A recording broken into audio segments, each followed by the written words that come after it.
Assalamualaikum dan salam sejahtera kepada rakan-rakan dan juga pensyarah yang dikasihi. Hari ini saya dan rakan-rakan akan mengulas topik mengenai kewujudan dua sistem mahkamah di Malaysia, kebaikannya dan keburukannya. Nama saya Muhammad Hafiz Berosli, nama matrik saya I19204040. Seperti apa yang saya peroleh daripada carian di internet dan sebagainya, sistem perundangan di Malaysia dilaksanakan melalui dual sistem kehakiman, iaitu sistem mahkamah sivil dan yang berasaskan kepada prinsip-prinsip undang-undang Inggeris dan juga mahkamah syariah yang berasaskan kepada hukum-hukum syarak. Jika kita telusuri sejarah perundangan dan bidang kehakiman di Malaysia, pada awalnya Malaysia hanya mempunyai satu bidang kuasa kehakiman Islam sahaja yang diperkenalkan suatu pemerintahan kerajaan Melayu Melaka. Tetapi apabila datangnya British, bermulalah campur tangan dalam urusan perundangan kehakiman. Maka terbentuklah sebuah lagi bidang kehakiman, iaitu undang-undang sivil. Seterusnya adalah pengenalan kepada mahkamah syariah. Mahkamah syariah atau diberi nama mahkamah kadi sebelum berlaku pemisahan antara dua bidang kuasa. Mahkamah syariah membicarakan serta menjatuhkan hukuman ke atas orang Islam sahaja bagi kesalahan sivil dan jenayah agama mengikut bidang kuasa yang diperuntukkan untuknya. Bidang kuasa yang diberikan adalah seperti perkahwinan, penceraian serta apa yang berkait rapat dengan kekeluargaan serta penyelesaian kepada harta pusaka. Bidang kuasa mahkamah syariah adalah sebagaimana yang diperuntukkan oleh Perlembagaan Malaysia Pindaan Perkara 121/1A, yang mana memberi mahkamah syariah bidang kuasa berasingan daripada mahkamah sivil, menjadikan mahkamah syariah bebas daripada campur tangan mahkamah lain. Kuasa mahkamah syariah adalah di bawah enakmen negeri ataupun di bawah kuasa sultan. Sesebuah institusi kehakiman Islam memerlukan beberapa elemen utama seperti mahkamah, hakim syar'i, peguam syar'i dan pendakwa raya dan sebagainya. Kesemuanya adalah berkait rapat antara satu sama lain untuk memastikan tugas memberi keadilan adalah berjalan dengan baik dan sempurna.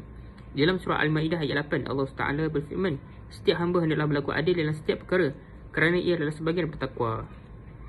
Seterusnya adalah pengenalan kepada mahkamah sivil. Mahkamah sivil atau lebih dikenali dengan julukan mahkamah persekutuan. Terdapat dua pecahan besar dalam sistem sivil, antaranya ialah mahkamah atasan ataupun lebih dikenali dengan superior court dan mahkamah rendah subordinate court. Mahkamah atasan dibentuk daripada gabungan beberapa mahkamah, iaitu daripada mahkamah persekutuan, mahkamah rayuan dan juga mahkamah tinggi. Mahkamah persekutuan merupakan mahkamah yang tertinggi dalam negara dan mempunyai kuasa dalam menyelesaikan permasalahan melibatkan kerajaan negeri dengan kerajaan persekutuan, selain daripada mengesahkan sebarang penggubalan undang-undang di peringkat parlimen dan Dewan Negeri. Mahkamah tertinggi yang terdapat dalam mahkamah rendah ialah mahkamah seksyen. Mahkamah rendah berperanan membicarakan apa sahaja kes kesalahan maupun jenayah, namun tidak mempunyai kuasa dalam menentukan hukuman mati serta tidak boleh mengenakan denda melebihi RM250,000. Selain itu, mahkamah rendah juga memainkan peranan penting dalam membuka pembicaraan dan siasatan awal terhadap tertuduh sebelum kes itu dibawa ke mahkamah tinggi. Okey, kali ini sejarah mahkamah syariah. Okey, undang-undang Islam mula digunakan apabila pembesar dan raja-raja memulai agama Islam pada kurun 15. Waktu tu Islam baru masuk bertapak kat Melaka. Okey, risalah hukum kanun, undang-undang Melaka dan undang-undang Pahang adalah undang-undang Islam yang ada pada masa tu. Masa tu rakyat-rakyat mengamalkan mazhab Syafi'i sebagai undang-undang Islam. Okey, kedudukan dan pelaksanaan undang-undang Islam hampir terjejas selepas berlakunya penjajahan oleh Portugis dan Belanda pada tahun 1511. Tapi waktu tu belum orang kata kedudukan mahkamah syariah ni belum diketepikan. Okey, seterusnya pada tahun 1786 kedatangan Inggeris mengambil Pulau Pinang dan Kedah menyebabkan pelaksanaan undang-undang Islam ni makin diketepikan, tidak diperbesarkan, makin lama makin hilang. Okey, seterusnya pada tahun 1880 Inggeris mulalah memenuhi kehendak rakyat tanah Melayu. Sebab apa? Sebab masa tu rakyat semua macam membantah ataupun menaikkan isu supaya pelaksanaan undang-undang Islam ni dititik beratkan. Okey, kiranya Inggeris ni bersetuju mengubah Ordinans Perkahwinan Muhammadan nombor 5 tahun 1880, iaitu kes kahwin dan cerai. Okey, baik, seterusnya adalah fungsi mahkamah syariah. Okey, mahkamah syariah ni macam semua sedia maklum, dia orang ni menyelesaikan masalah sosial dalam kalangan masyarakat seperti judi, minum arak, riba, khalwat.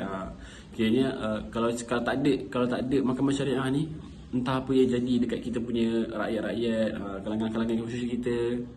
Okey, seterusnya adalah menerapkan nilai Islam agar orang Islam mengamalkan sistem dan cara hidup Islam. Sebab apa? Sebab cara hidup Islam ni memakmurkan rakyat-rakyat, bukan rakyat saja tau, macam antara rakyat dengan orang atasan lagi, so macam memakmurkan negara kita. Okey, seterusnya adalah tempat membuat raya daripada pihak isteri untuk mendapatkan nafkah daripada suaminya setelah bercerai. Okey, mahkamah syariah ni, okey, contohlah kalau isteri tu tak bekerja tapi dia bercerai. So mana dia nak dapat punca pendapatan semua? Mahkamah syariah ni lah berfungsi. Okey, seterusnya adalah membantu serta menyelesaikan pembahagian harta pusaka dan hal-hal berkaitan seperti wasiat. Okey, ini adalah sekali memberi bimbingan dan nasihat kaunseling. Dekat sini mahkamah syariah ni bukan hanya untuk menyelesaikan masalah semua. So macam kaunseling pun boleh. Kadang-kadang sultan pun sendiri pun minta mahkamah syariah ni menjadi penasihat untuk diorang. Okey, sekian, terima kasih. Bismillahirrahmanirrahim. Assalamualaikum warahmatullahi wabarakatuh. Nama saya Muhammad Fathan bin Abdul Ghaffar. Nombor metrik I18303381. Okey, saya akan menerangkan kedudukan dan pembahagian mahkamah syariah di Malaysia. Okey, kedudukan mahkamah syariah diklasifikasikan mahkamah yang kedua di negara Malaysia kerana mahkamah syariah ini hanya tertumpu kepada orang Islam sahaja dan melibatkan hukum-hukum syariah Islam dan seperti faraid, penceraian dan sebagainya. Okey, kita masuk kepada pembahagian mahkamah syariah.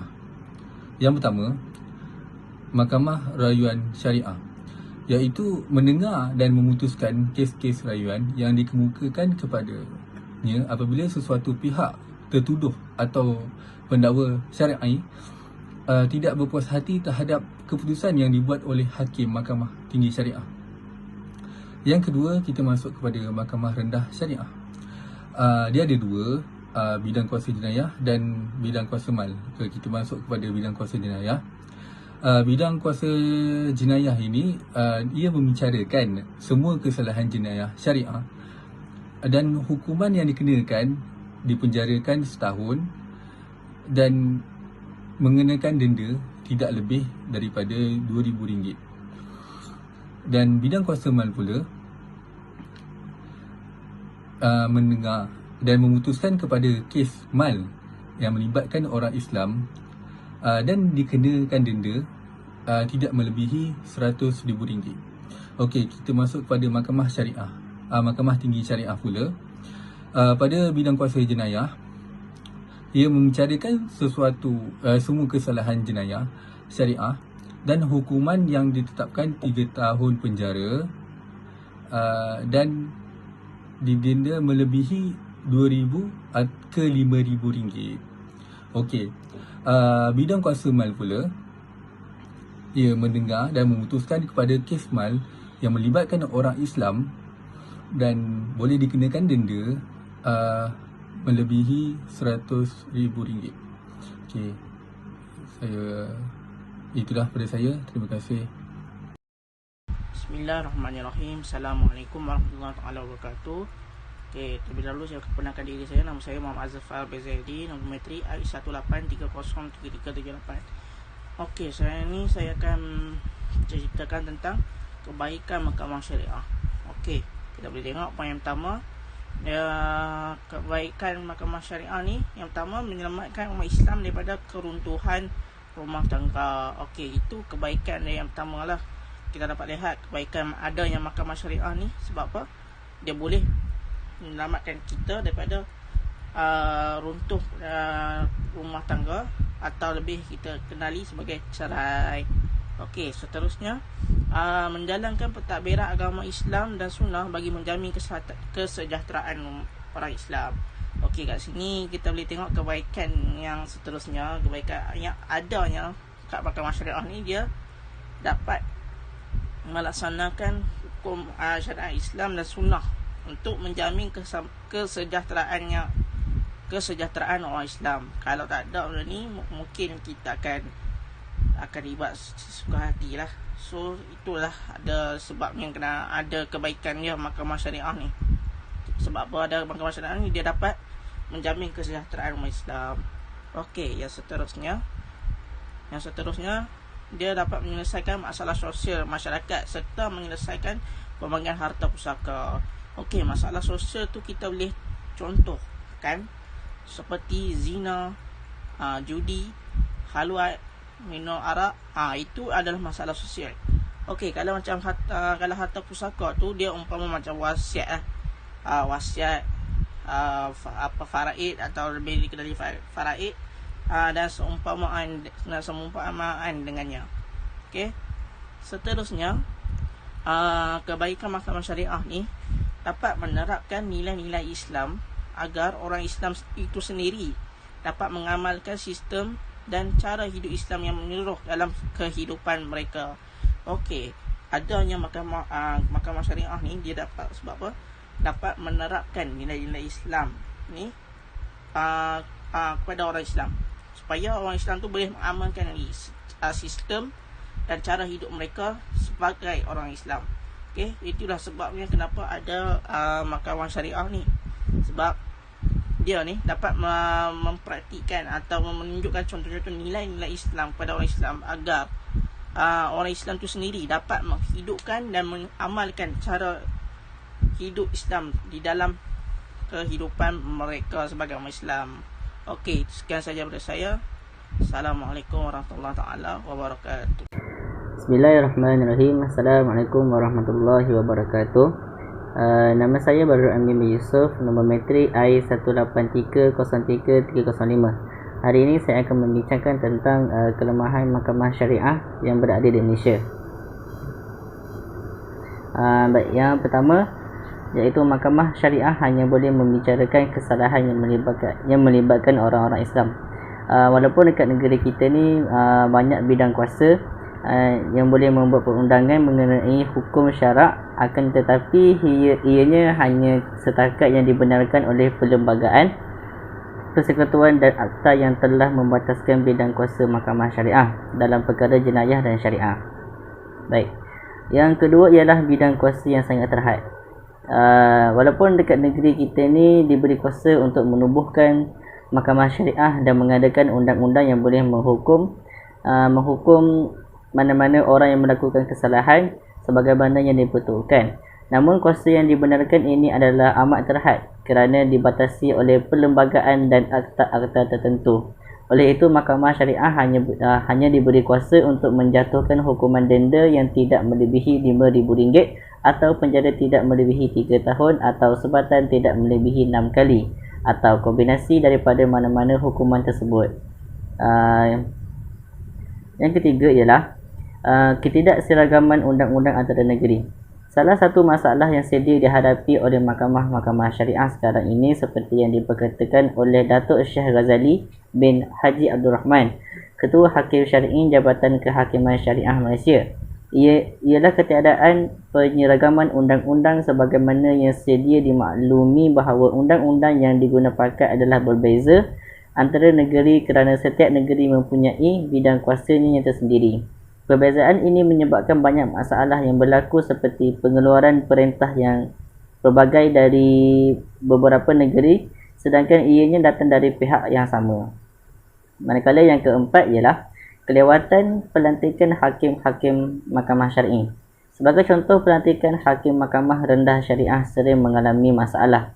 Kelewatan pelantikan terutama sekali apabila berlaku pertukaran hakim atau pelantikan hakim yang baru. Kelewatan ini banyak menyebabkan kes tertangguh. Pendengarannya, ia seringkali menimbulkan rungutan dan kritikan masyarakat. Permasalahan ini timbul kerana pelantikan hakim mahkamah rayuan dan hakim mahkamah tinggi dilantik dan ditauliahkan oleh sultan atau raja yang di-Pertuan Agong dengan nasihat ketua hakim syar'i. Yang kelima ialah terlalu banyak kes yang tertangguh dan tertunggak. Satu lagi isu yang sering kedengaran di surat khabar ialah banyak kes di mahkamah syariah yang terlambat diselesaikan atau memakan masa yang lama untuk diselesaikan. Perkara ini telah dijelaskan oleh Datuk Arya Diraja Datuk Haji Daud bin Muhammad, Ketua Hakim Syar'i Negeri Kelantan. bahawa permasalahan itu bukanlah berpunca daripada mahkamah syariah, akan tetapi berpunca daripada pihak-pihak yang terlibat atau peguam masing-masing. Yang keenam, tidak dapat memutuskan isu yang berkaitan dengan kewangan Islam. Dalam perkara bank, perbankan, insurans dan sebagainya, Mahkamah Sivil dalam amalannya akan mentadbirkan undang-undang menggunakan prinsip undang-undang Inggeris dan tidak terkecuali dalam menyelesaikan kes-kes dari perbankan Islam dan takaful. Ini kerana pada masa yang lalu, Mahkamah Sivil bebas dan tidak terikat dengan prinsip-prinsip syariah. Manakala yang terakhir, iaitu yang ketujuh, Mahkamah Syariah adalah mahkamah yang rendah tarafnya. Profesor Ahmad Muhammad Ibrahim telah menjelaskan berhubung dengan bidang kuasa Mahkamah Syariah, akta yang pertama mengenai telah dibuat pada tahun 1965, iaitu hukuman penjara tidak lebih 6 bulan atau denda tidak melebihi RM1,000 atau kedua-duanya sekali. Lebih kurang 20 tahun kemudian, iaitu pada tahun 1984, Mahkamah Syariah diberi kuasa yang lebih tinggi dalam perkara jenayah, iaitu menjatuhkan hukuman penjara sehingga 3 tahun atau denda sehingga RM5,000 atau sebat tidak melebihi 6 pukulan atau gabungan hukuman tersebut. Setakat ini yang saya perolehi daripada kelemahan Mahkamah Syariah di Malaysia. Sekian daripada saya. Assalamualaikum warahmatullahi wabarakatuh.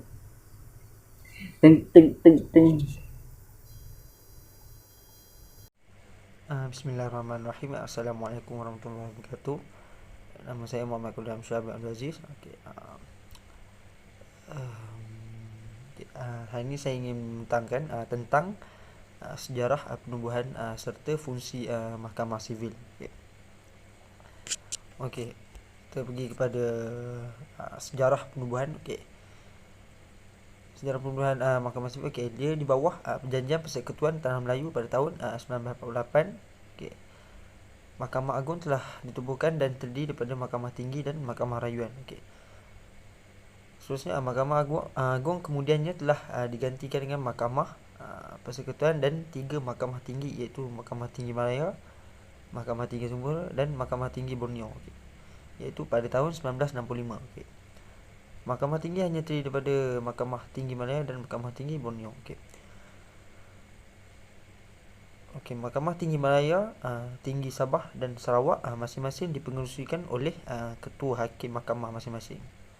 Kemudian gelaran tersebut ditukarkan kepada hakim besar menerusi pindaan yang dibuat kepada Perlembagaan Persekutuan Bumi.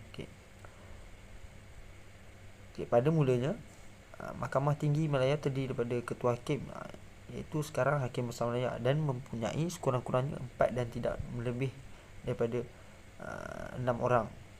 Hakim Mahkamah Tinggi Sabah dan Sarawak pula terdiri daripada ketua hakim.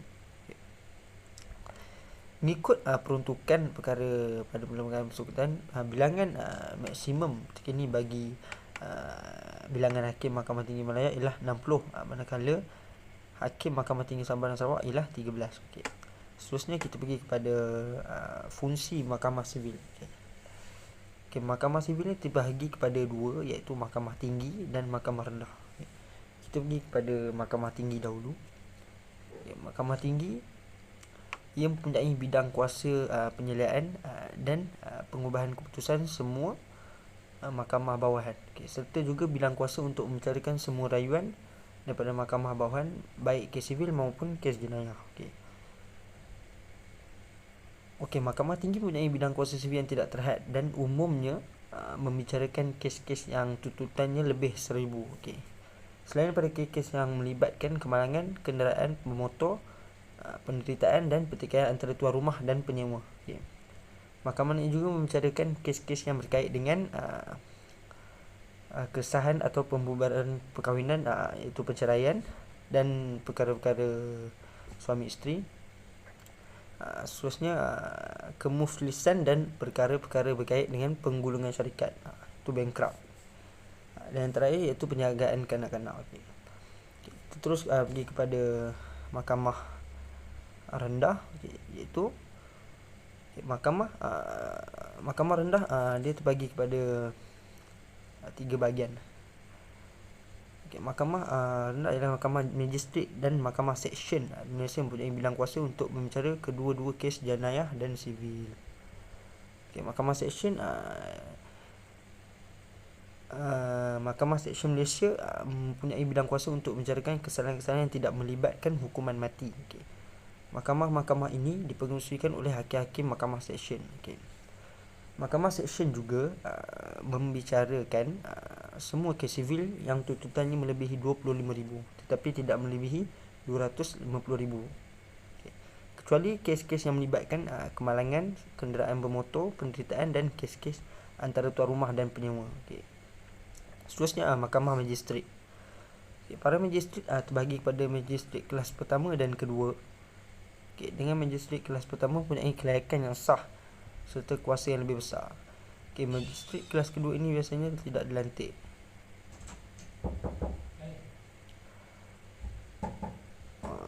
Seterusnya mahkamah lain. Mahkamah penghulu mempunyai bidang kuasa untuk membicarakan semua kes sivil yang tuntutannya tidak melebihi 50. Sekian, terima kasih. Bismillahirrahmanirrahim. Assalamualaikum warahmatullahi wabarakatuh. Nama saya Muhammad Haji Hakim bin Muhammad Asri, nombor metrik I1830331.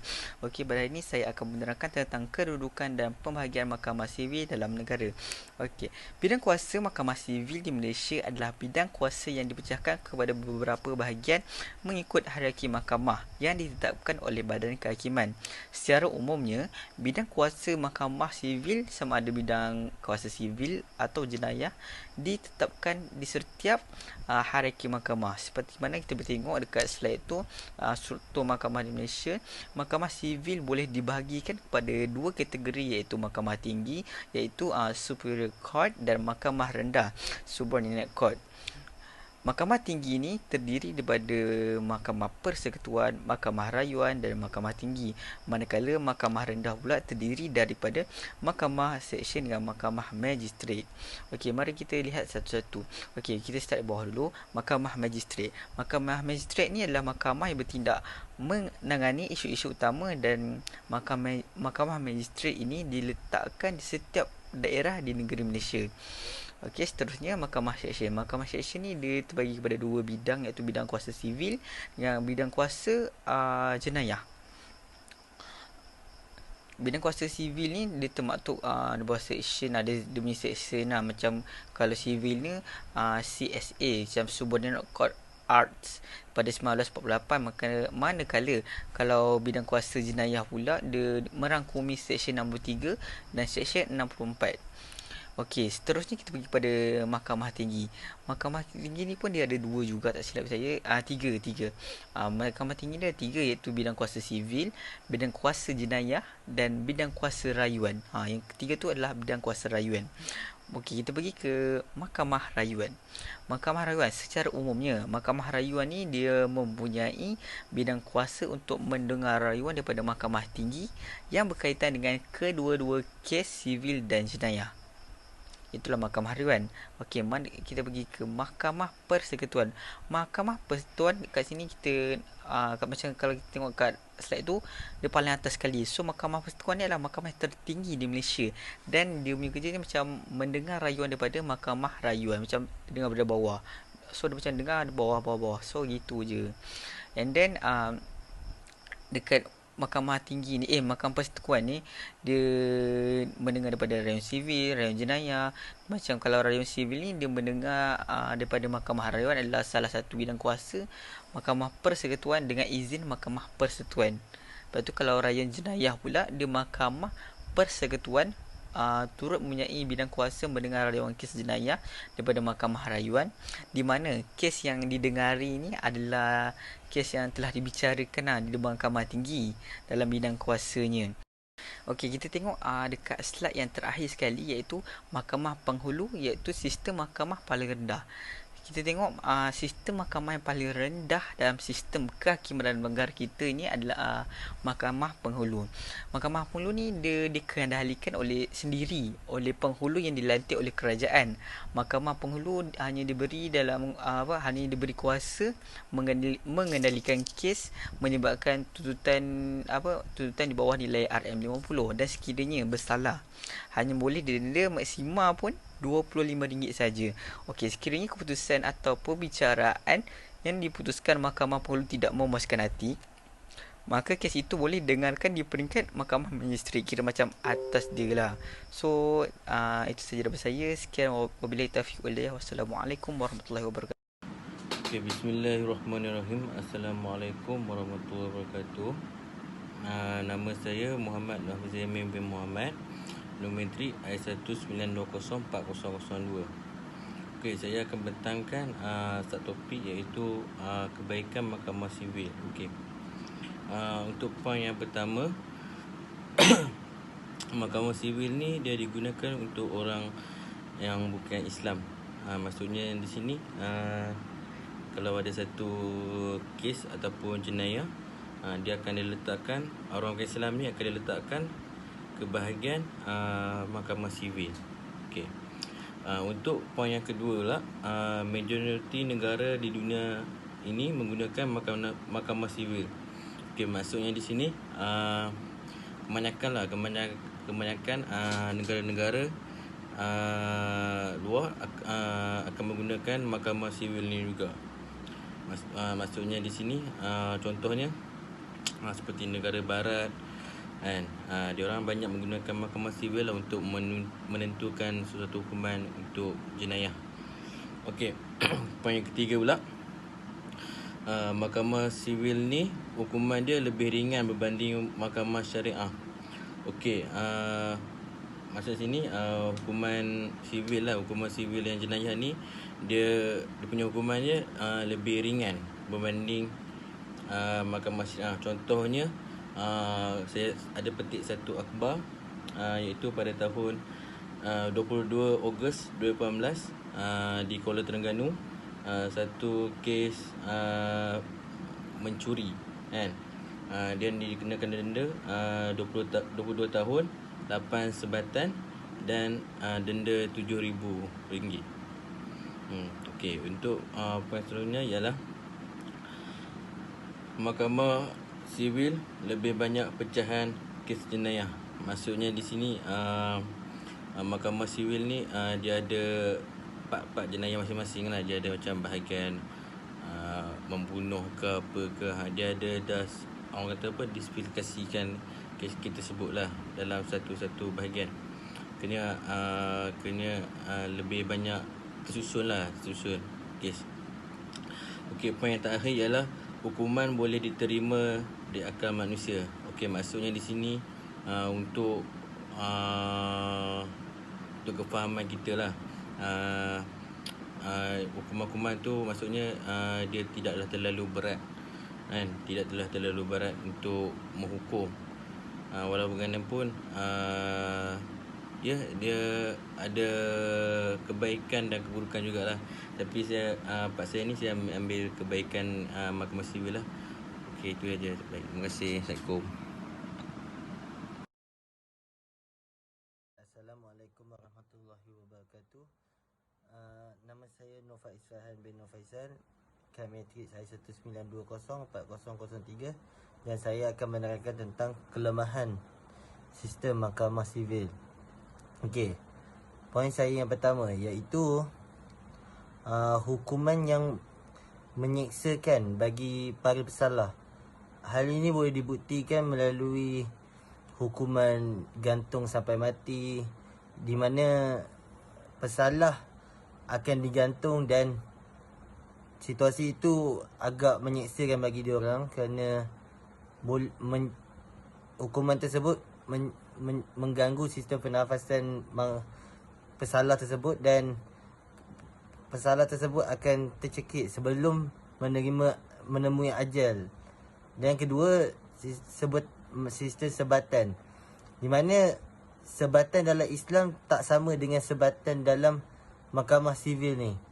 Sebatan dalam Islam ada cara-caranya dan lainlah dengan sebatan yang dipraktikkan dalam mahkamah sivil. Okey, poin saya yang kedua, kemungkinan untuk berlakunya rasuah. Memandangkan dalam sistem mahkamah sivil ni banyak melibatkan banyak enakmen-enakmennya dan mungkin boleh berlakunya rasuah jika pegawai-pegawai atau pekerja di mana peguam yang mengambil kesempatan kerana mereka boleh berunding dengan undang-undang.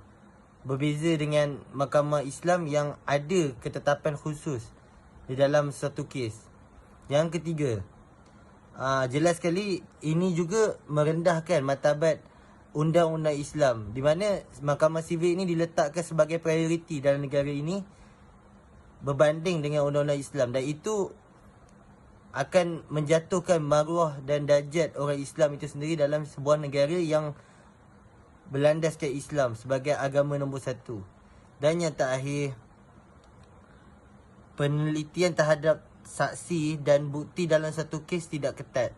Di dalam Islam, dalam undang-undang Islam, untuk menjatuhkan hukuman terhadap seseorang, kita memerlukan sekurang-kurangnya 4 ataupun 2 orang saksi untuk satu kes, baru kita boleh jatuhkan hukuman. Tetapi dalam mahkamah sivil, hanya satu atau satu bukti yang boleh dikukuh dan hukuman boleh terus dilaksanakan, boleh dibicarakan, bukan dilaksanakan, boleh dibicarakan, dan dia boleh dapat hukuman secara langsung. Di mana dalam Islam kita kena ada 4 orang. Itu pun paling minimum yang boleh mengesahkan dulu kejadian tersebut. Okey. Dan itulah saja kekurangan yang boleh saya simpulkan dalam mahkamah sivil. Sekian, terima kasih. Bismillahirrahmanirrahim. Assalamualaikum warahmatullahi wabarakatuh. Nama saya Muhammad Bahid bin Farai, matrik I18303-419. Saya akan menerangkan tentang kesimpulan.